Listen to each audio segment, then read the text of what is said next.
kalau mau pingin sesuatu, entah mau sekolah, melanjutkan pendidikan, mau kerja, mau memilih tulang rusuk, pasangan hidup, usahakan itu tanya Tuhan. Nah, itu penting. Nah, coba Bung, bagi dulu sedikit.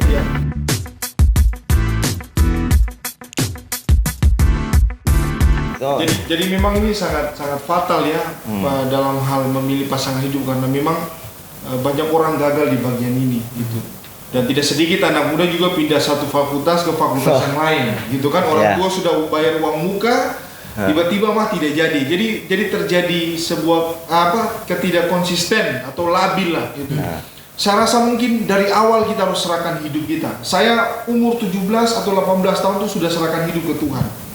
Jadi makanya masa muda itu penting kita persembahkan kepada Tuhan.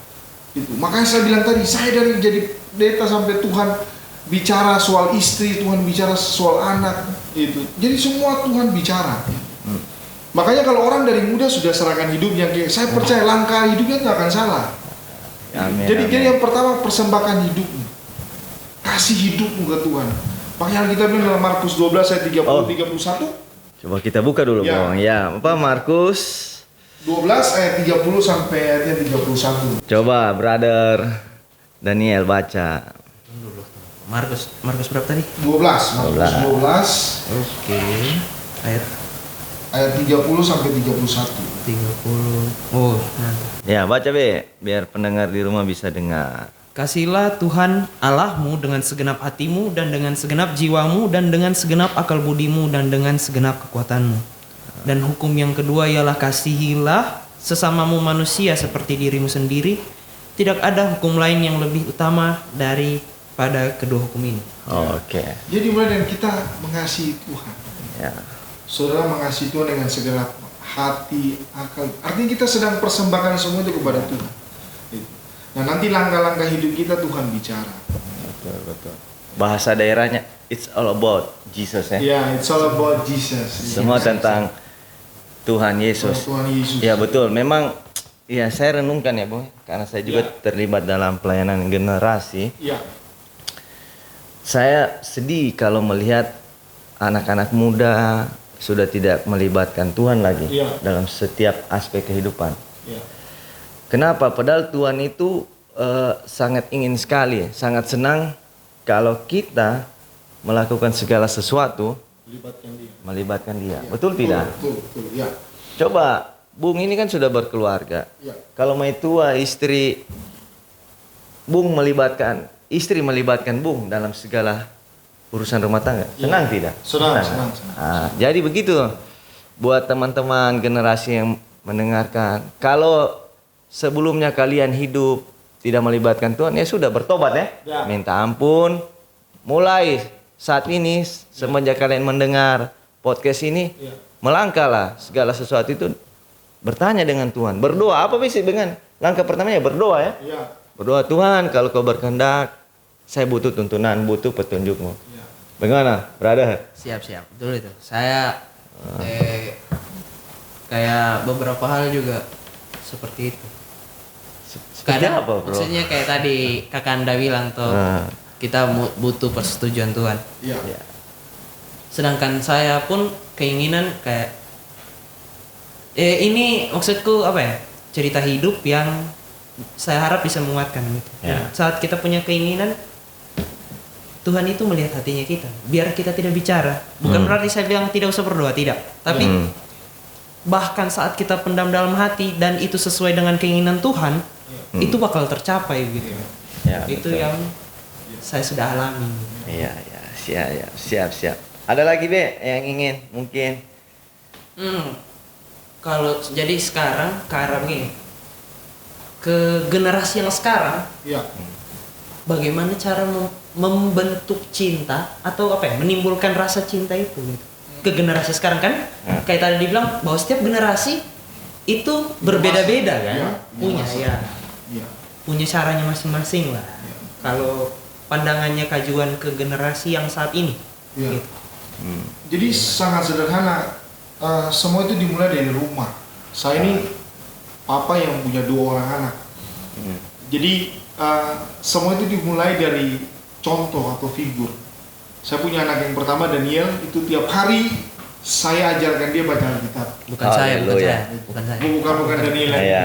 Anak saya kebetulan namanya sama kayak Brother. Kak Daniel. Ya. Jadi kenapa saya lakukan itu? Agar dia mengerti bahwa dari masa kecil hidupnya harus terbentuk dengan firman. Gitu.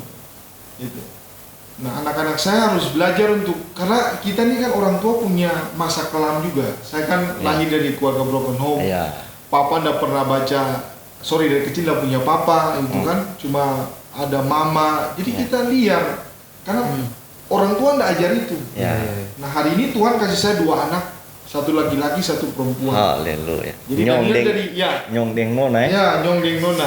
Oke, bungkus. Jadi dari umur 7 tahun waktu dia sudah mulai bisa baca, saya belikan dia Alkitab. Dan saya mulai jelaskan ke dia, Daniel, sebelum kamu lahir, Tuhan sudah bicara dan nama kamu ini di dalam mimpi Tuhan kasih ke papi.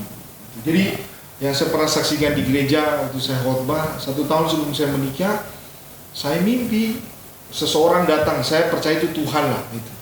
Tuhan datang dan dia bilang, Juan, anak pertamamu tuh laki-laki. Bayangkan, saya belum menikah loh. Tuhan bicara anak.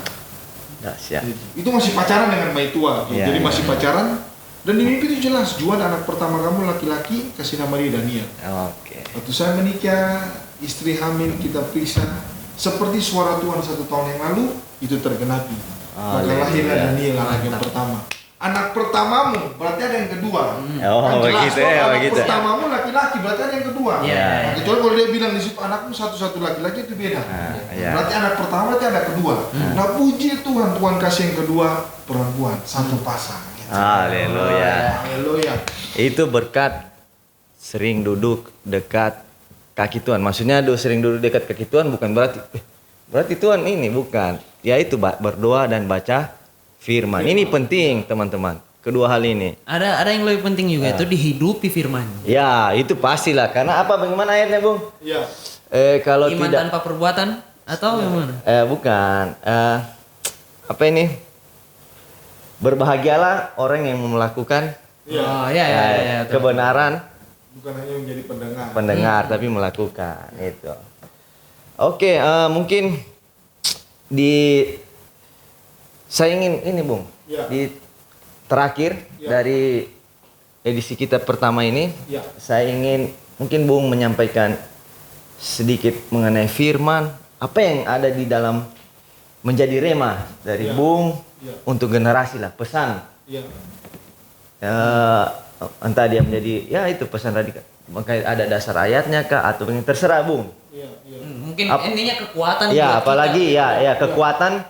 Apalagi kita kan mengalami masa pandemi. Apa yang Bung ingin mendorong generasi muda untuk tidak takut atau bagaimana? Terserah dari Bung yang ingin menjadi rema.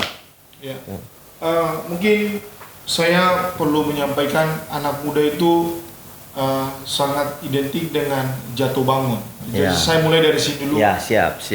Jatuh bangun itu konteksnya adalah dalam dosa. Gitu. Tapi saya mau bilang begini, rencana Tuhan atas hidup seseorang tidak pernah gagal. Amin. Itu perlu digarisbawahi. Gitu. Saya dulu pikir saya tidak punya masa depan. Itu. Bahkan saya lahir, saya tidak pernah bayangkan bisa jadi seperti ini. Gitu.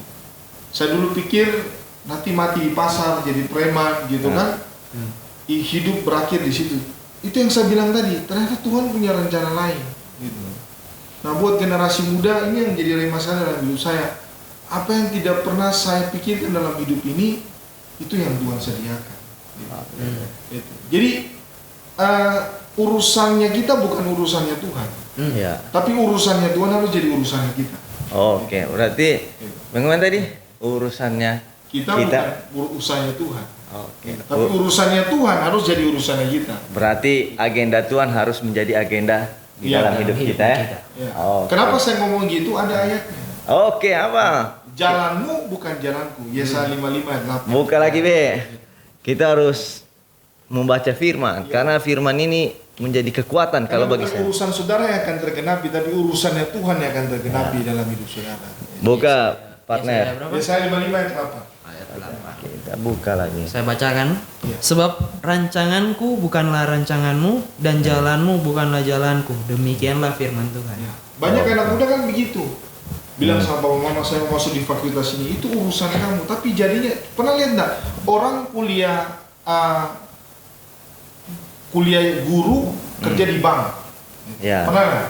Sering. Ya. Orang ada, kuliah ada, ekonomi yang jadi pindah pengusaha. gitu, iya. Ya, yang lebih ekstrimnya kuliah pendeta Iya, jadi kerja di bank. oh. Ya. Tapi ini bukan, kita berkata ini bukan memojokkan, tidak. Ini fakta yang terjadi. Itu artinya apa? Kita nggak boleh terlalu fokus dengan urusan kita. Gitu. Itu. Karena ini bukan maunya kita yang akan jadi, tapi maunya Tuhan yang akan jadi. Makanya saya selalu bilang ke anak muda, kamu akan jadi seperti yang Tuhan mau, bukan papa mamamu mau. Ya. Itu perlu digarisbawahi. Betul. Dulu orang tua saya pengen saya jadi polisi, tapi jadi hamba Tuhan. Gitu. Karena Tuhan mau seperti itu ya. Tuhan mau. Karena ada suara Tuhan ya. Ya, mungkin papa mau punya ekspektasi lain, tapi kan rencana Tuhan yang tergerak, bukan harapan papa mama. Ya, betul. Bukan urusan kita yang akan terjadi, tapi agenda Tuhan. Makanya tadi saya bilang, jalanmu bukan jalanku. Ya. Kehendak Tuhan itu beda dengan kehendak kita. Ya. Kemauan kita beda dengan kemauan Tuhan. Oke. Garis bawah itu ya, teman-teman. Oke. Oke. Nah, kan gini, bicara tentang ini tadi, tentang kuliah. Nah, ini kan masih kuliah meskipun ya. Saya juga, Be. Wah, beda kuliah kehidupan lagi beda. Nah, kan saya kuliah di teknik. Sempat saya sudah bicara sama orang tua gitu, kalau misalkan saya tidak hidup di dunia keteknikan setelah lulus, bagaimana saya tanya gitu. Kata mereka ya juga bebas begitu. Nah, berarti menurutku kayak tadi sempat sih saya langsung tangkap dengan stigma negatif gitu bahwa kayak